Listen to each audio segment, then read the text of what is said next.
Okay class, आज हम लोग देख लेते हैं हाइड्रा।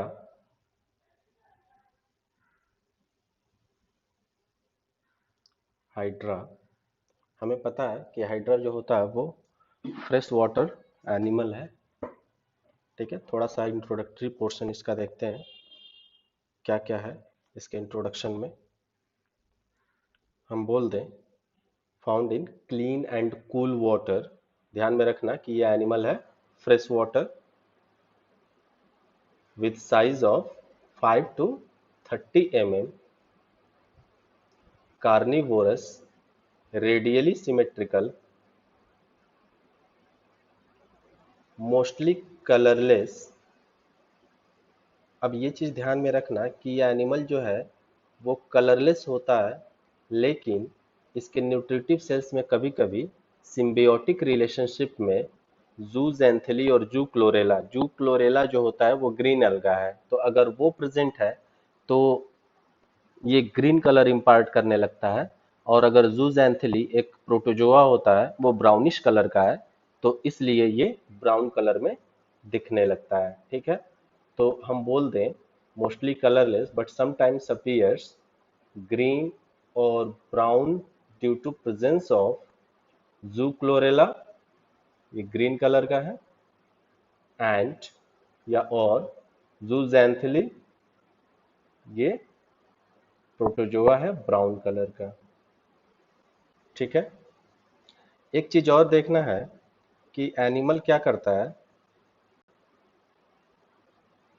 ये किसी सबस्ट्रेटम से जाके अटैच्ड रहता है। ठीक है, अब सबस्ट्रेटम से अटैच्ड रहता है जिसमें क्या करता है कि अपने बेसल डिस्क से कुछ म्यूकस रिलीज करके और उसी म्यूकस के हेल्प से वो किसी भी सबस्ट्रेटम पे जा करके चिपक जाता है।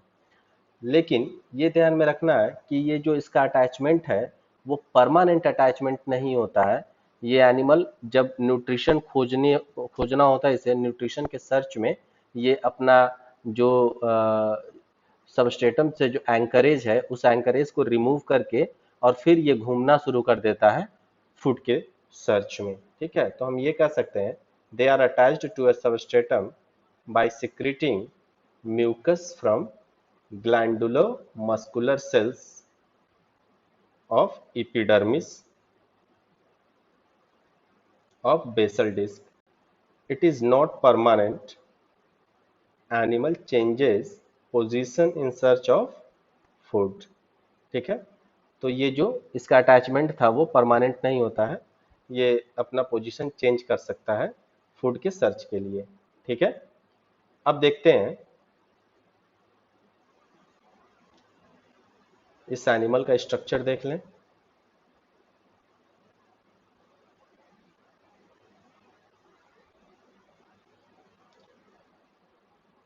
हमको मालूम है कि डिप्लोब्लास्टिक एनिमल है, इक्टोडर्म होगा, इंडोडर्म होगा और बीच में मीजोग्लिया होगा या मीजेनकाइम बोल दें। ठीक है, ये आउटलाइन हो गई एनिमल की।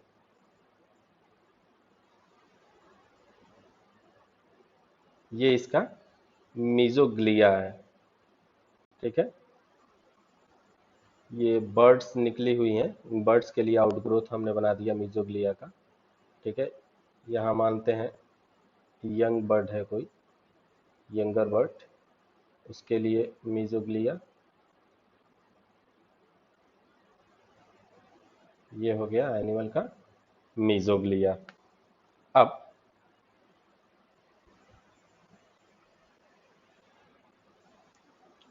इस पे बाहर के तरफ इक्टोडर्म, ये इक्टोडर्म का पोर्शन है। ये सपोज कर लेते हैं ओवरी है इसकी, सिंगल ओवरी होती है इस एनिमल में जो इक्टोडर्म में प्रोड्यूस होती है। ये अपर पोर्शन में मानते हैं ये इसका टेस्टिस है। ये अपर पोर्शन में टेस्टिस का फॉर्मेशन होता है एपिडर्मिस में ही। ये पूरा एपिडर्मिस हो गया एनिमल का। ये एंडोडर्मिस है, ये न्यूट्रिटिव सेल्स हो गई,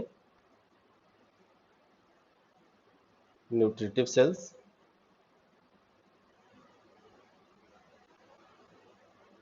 ठीक है, ये पूरा एंडोडर्मिस हो गया।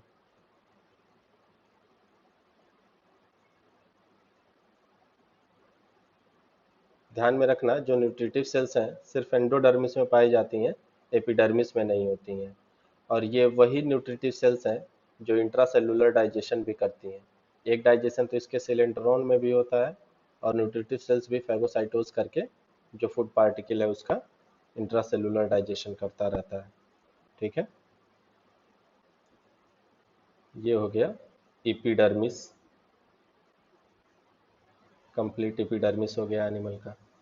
ठीक है, अब इसके साथ साथ एक चीज ध्यान में रखनी है कि इसके एपिडर्मिस और एंडोडर्मिस में किस किस टाइप की सेल्स हैं उनको जानना होता है। ठीक है, तो अब थोड़ा सा देख लेते हैं कि किस किस टाइप के सेल्स इस एनिमल में एपिडर्मिस और एंडोडर्मिस में प्रेजेंट है। ठीक है, यहाँ पे ये मानते हैं आउटर एरिया है इसका, मतलब एपिडर्मिस वाला पोर्शन। अब एपिडर्मिस के लेयर पे देख लेते हैं कौन कौन सी सेल्स हैं। ये इसका मीजोग्लिया है। ठीक है, अब मीजोग्लिया के आउटर साइड में ये सेल्स हो गई, इसको बोलते हैं एपिथेलियो मस्कुलर सेल। ये हो गई एपिथेलियो मस्कुलर सेल्स। इन सेल्स के बीच बीच में एक टोटिपोटेंट सेल्स हैं जो छोटी होती हैं शेप में, और कई सारी यहाँ पे दिखेंगी। ठीक है, तो कई सारी सेल्स जो टोटिपोटेंट नेचर की हैं इस एपिथेलियो मस्कुलर सेल्स के बीच में हमको दिखेंगी। इनको बोलते हैं इंटरस्टिशियल सेल्स। ठीक है, ये टोटिपोटेंट है। ध्यान में रखना कि ये वही सेल्स हैं जो ओवरी के अंदर ओवम का फॉर्मेशन कराएंगे और टेस्टिस के अंदर स्पर्म का फॉर्मेशन कराएंगे। ठीक है, अब देखते हैं इसके साथ लगा हुआ है नीडोसाइट या नीडोब्लास्ट या स्टिंगिंग सेल्स जिसको बोलते हैं। ये मान लेते हैं नीडोब्लास्ट है एपिडर्मिस में। इसके साथ मान लेते हैं ग्लैंडुलो ग्लैंडुलो मस्कुलर सेल्स हैं। ठीक है, इसके साथ मान लेते हैं नर्व सेल्स हो सकती हैं। ठीक है, हमको मालूम है कि यहाँ पे नॉन पोलर न्यूरॉन का नर्व नेट बना होता है। सिलेंट्रेटा में पहली बार टिश्यू लेवल ऑर्गेनाइजेशन देखा जाता है, और वो tissue level organization nervous tissues का होता है जो एपिडर्मिस के अंदर अंदर, एपिडर्मिस के जस्ट नीचे नीचे लोअर सरफेस पे ये स्प्रेड हुआ रहता है। ठीक है, तो ये हो गया एपिडर्मिस का या आउटर पार्ट का सेल। अब देख लेते हैं इंडोडर्मिस में क्या क्या है इसके। ये हो गया इनर पोर्शन। ठीक है, अब देखते हैं इस इनर पोर्शन में क्या क्या है। ये मान लेते हैं ग्लैंड सेल है। ये न्यूट्रिटिव सेल। न्यूट्रिटिव सेल ध्यान में रखना, ये सिर्फ एंडोडर्मिस में होता है, एपिडर्मिस में नहीं होता है। ठीक है, यहाँ बीच बीच में कोई सेंसरी सेल्स भी पाई जाती हैं। ठीक है, यहाँ इंडोथीलियो मस्कुलर सेल्स हैं, और इन एंडोथीलियो मस्कुलर सेल्स के बीच में इंटरस्टिशियल सेल्स अंदर के तरफ भी पाए जाते हैं। ठीक है, टोटिपोटेंट सेल। ये तो हो गया इसके दोनों लेयर में किस किस टाइप की सेल्स पाई जा रही हैं। ठीक है, अब ये देखें, ये जो लोअर पोर्शन में जिस पार्ट से ये अटैच करेगा किसी सबस्ट्रेटम को, इसी को बोलते हैं बेसल डिस्क या पेडल डिस्क। इसी बेसल डिस्क में जो ग्लैंडुलर सेल्स हैं, जो म्यूकस प्रोड्यूस करने वाली सेल्स हैं, वो म्यूकस प्रोड्यूस करती हैं, और उसी म्यूकस के हेल्प से किसी सबस्ट्रेटम पे जाकर के ये अटैच हो जाता है, टेम्पररी अटैचमेंट करता है।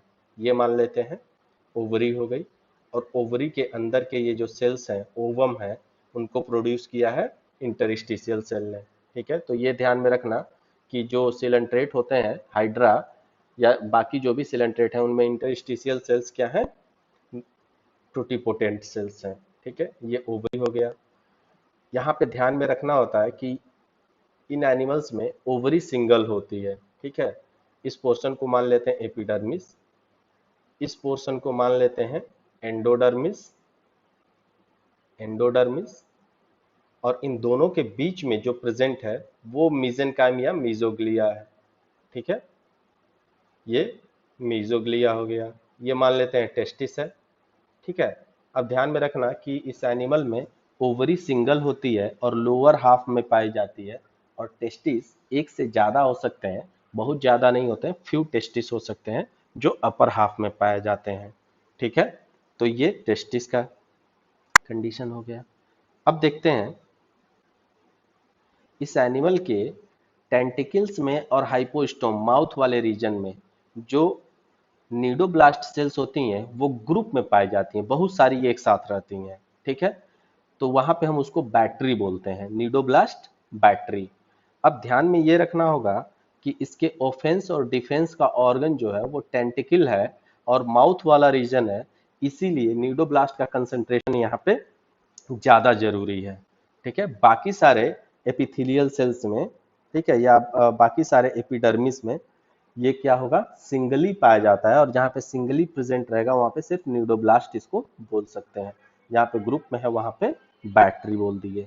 ठीक है, तो ये मान लेते हैं कि न्यूडोब्लास्ट सेल्स बाकी सारी जगहों पे प्रेजेंट है। ये टेंटिकल हो गया। ध्यान में रखना कि जो टेंटिकल्स होते हैं इस एनिमल में वो 5 से लेके 10 के बीच में वैरी कर सकते हैं। ठीक है, तो 5 to 10 टेंटिकल्स, ये माउथ का रीजन। ठीक है, इसको हाइपोस्टोम बोल दें या माउथ बोल दें। ठीक है, अब आते हैं दूसरी तरफ। ये रीजन जो है ये ओल्डर बर्ड का है। जो जितना नीचे के पोर्शन में बर्ड्स होंगी उनको ओल्डर बर्ड बोलेंगे, और जितना ही ऊपर बर्ड्स होंगी वो यंगर बर्ड्स होंगी। ठीक है, तो अपर पोर्शन में यंगर बर्ड्स, जो जितना अपर होगा वो उतना यंग बर्ड होगा। ठीक है, ये यंगर बर्ड हो गया। अब देखते हैं इस एनिमल में ये जो कैविटी है ये हो गई सिलेंटरोन।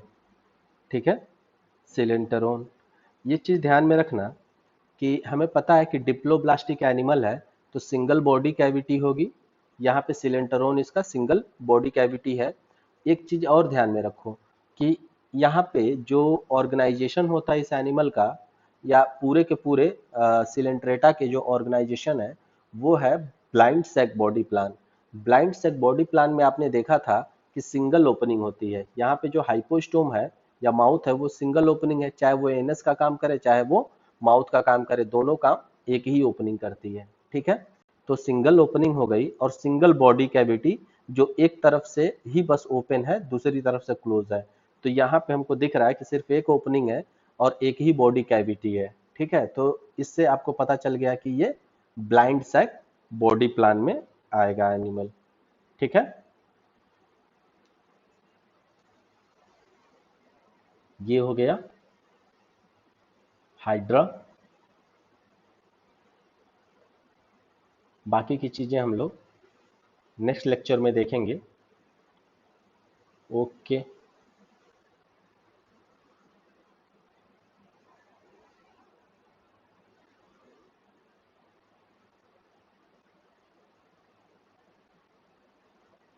Thank you.